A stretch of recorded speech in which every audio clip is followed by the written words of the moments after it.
Universal is making a huge play for Walt Disney World pass holders, trying to bring them over to the other side of town. But Disney is not going down without a fight. They're offering major perks for pass holders, including 40% off dining for APs. Let's talk about it today at that park place. Guys, we always say when there's competition in the marketplace, it is the fans and the consumers who benefit the most from it. Yes. Because we saw it in pro wrestling back in the late 90s with Monday Night Wars, right? You had WWE, at the time WWF was competing directly against WCW on Monday nights. And because of that, it fostered an era of increased creativity, and it forced both companies to be at their absolute best because there was another dog in the fight. And I think that's what we're starting to see now. Because let's take a look at this from Disney Tourist Blog. Disney World brings back 40% off dining discount for APs by Tom Bricker. Says Walt Disney World has announced details for the discount at select restaurants during the 2026 VI Pass Holder Summer Days. This is an aggressive 40% discount that's normally only for cast members and includes some of our favorite character meals and signature spots. Here's the full info. For starters, VI Pass Holder Summer Days will occur May 1st through July 31st. This year's version of the event is a little over 2 weeks longer than last. The in-park focus of the event appears to be at Epcot so far, but like last year, Animal Kingdom will likely also be an emphasis. Those are the two parks most in need of a boost during the summer due to Diet Epcot and construction of Tropical Americas, respectively. Along with announcing the restaurants that'll offer 40% off for AP appreciation this summer, Walt Disney World has also teased the release of a Toy Story magnet, which makes sense given that Toy Story 5 is the big summer release. Okay, they are tying releases in the parks to big summer films. I want you to remember that for a story we're going to do later in the show. Or another video on the channel if you're watching it in that way.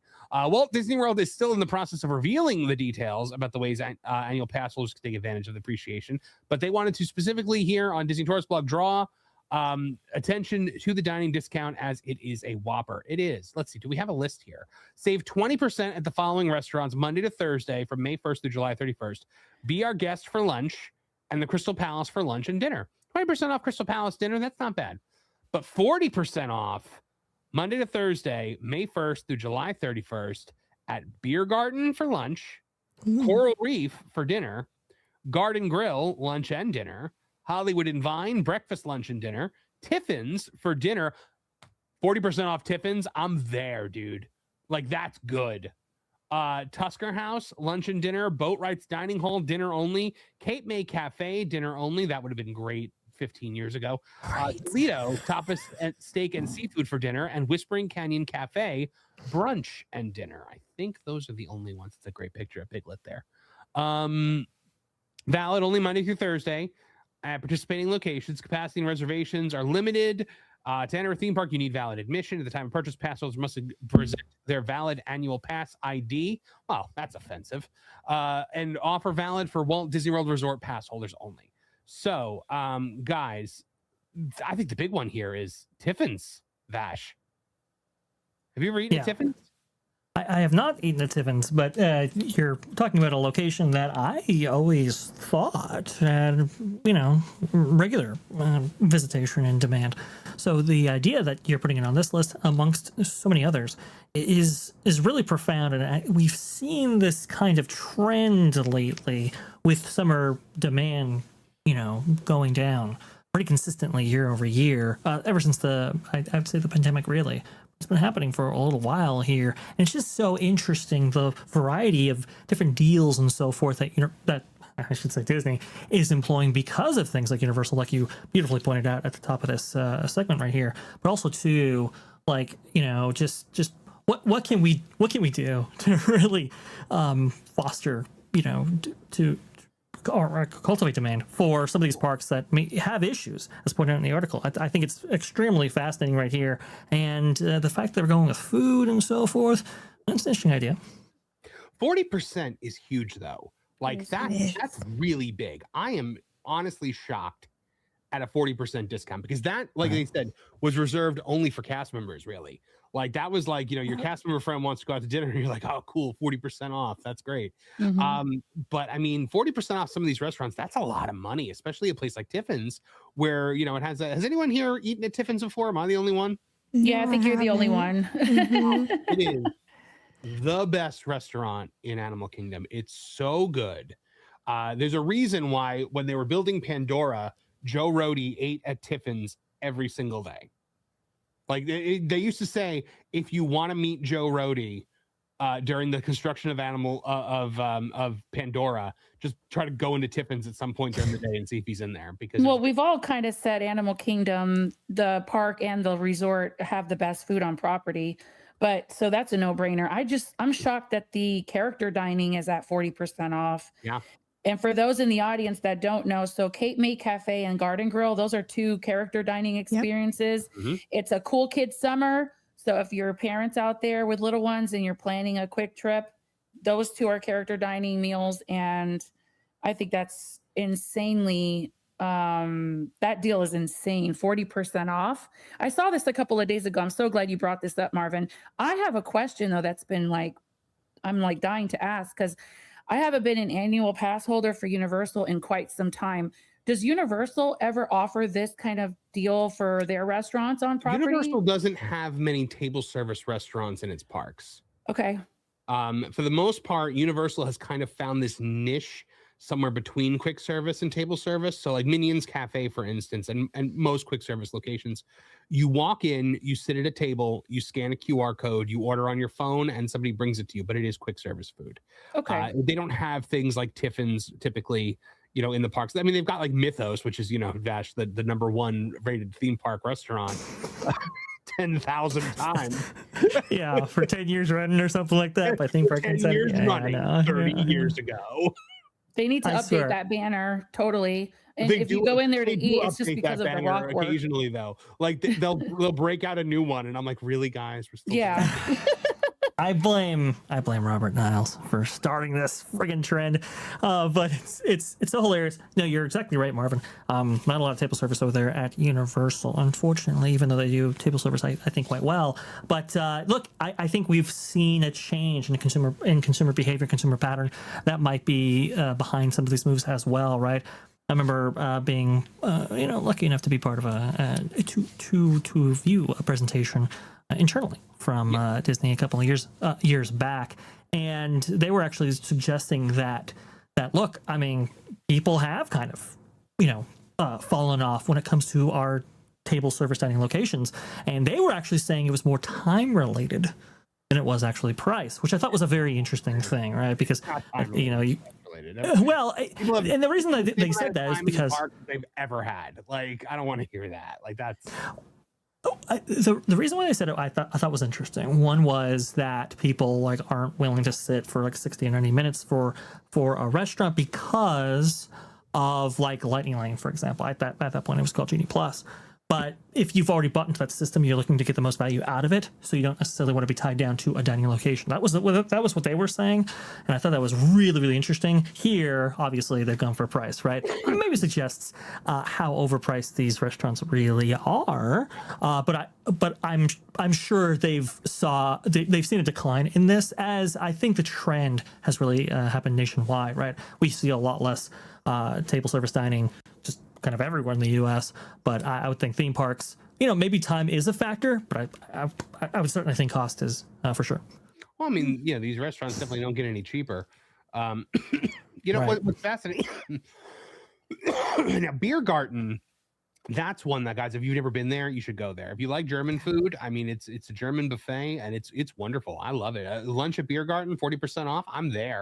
I gotta call up Jay and be like, we gotta go, because it's Beer Garden is just tremendous.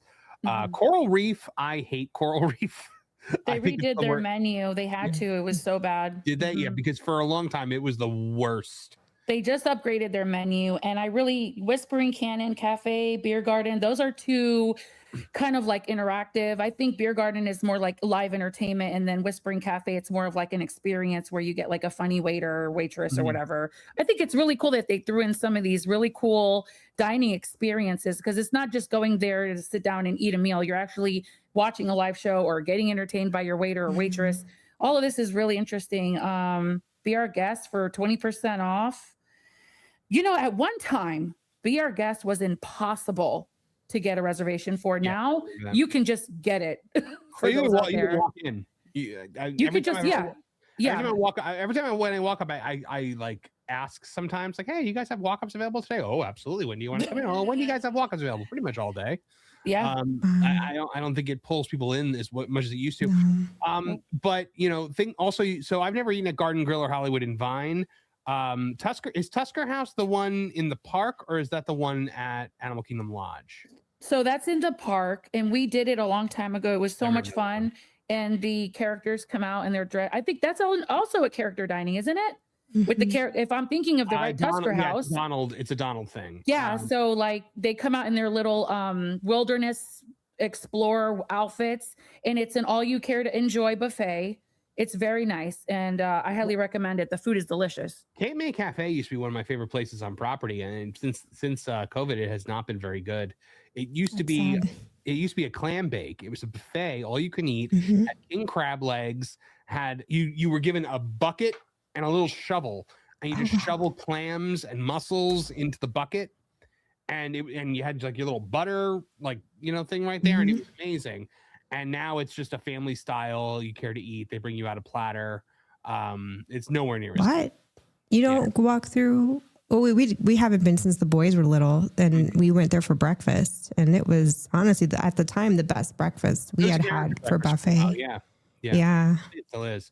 But yeah, this is a like I said, conflict and competition always end up benefiting the consumer most of all, and that's what we're seeing here, because people this summer, pass holders this summer, might be able to try restaurants they've never tried before, and that is always pretty cool, especially when you're a pass holder, because you go to these parks all the time, and sometimes you're very set in your ways. You hit the same things over and over again because you know you like them.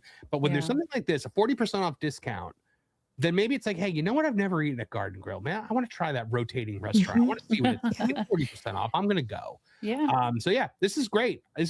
I hope more things like this are coming in the future, and it's good to see Disney actually rewarding pass holders, because Disney actually has a history of doing quite the opposite. They usually penalize their pass holders.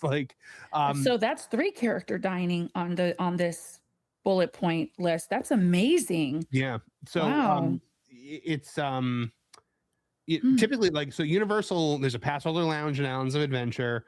There's all sorts of pass holder perks all throughout the year. SeaWorld has got a pass holder lounge that has free drinks in it. Wow. Disney is the only one that really doesn't do much for their pass holders. They always they used to give you special gifts at the festivals. They used to give you nice gifts too. Like I got a engraved cutting board one year. Me too. Yeah, that one too. Tumbler glass. There were champagne flutes. There was some nice stuff they used to give annual pass holders. Now they just give you magnets, and they don't even mail them to your house anymore. Now you have to be there. What's with that? Why don't they mail them anymore? That's crazy. Because they want you to actually be in the park to get them. Because rather than mail them out to all of their pass holders, they just give them out to the ones that are in the park at the time. Because remember, pass holders are all over the world. They're not just in the local area. So that's true. That's true.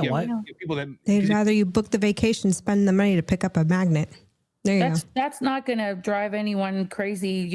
Thank you for saying that, because I'm like, you want me to book a trip? I'm already paying for the whole year just to pick up a magnet. They need to mail them. Sorry, that I stand on that. They need to mail them out. It's just a magnet. I mean, there is such a thing as too much. I don't like clutter on my refrigerator. I've got the Figment one, and that's it. I'm good with that. I don't need a whole 20, 30 of them filling up. Like paging Mr. Morrow's refrigerator, you'll go cross-eyed. No, I'm not like that.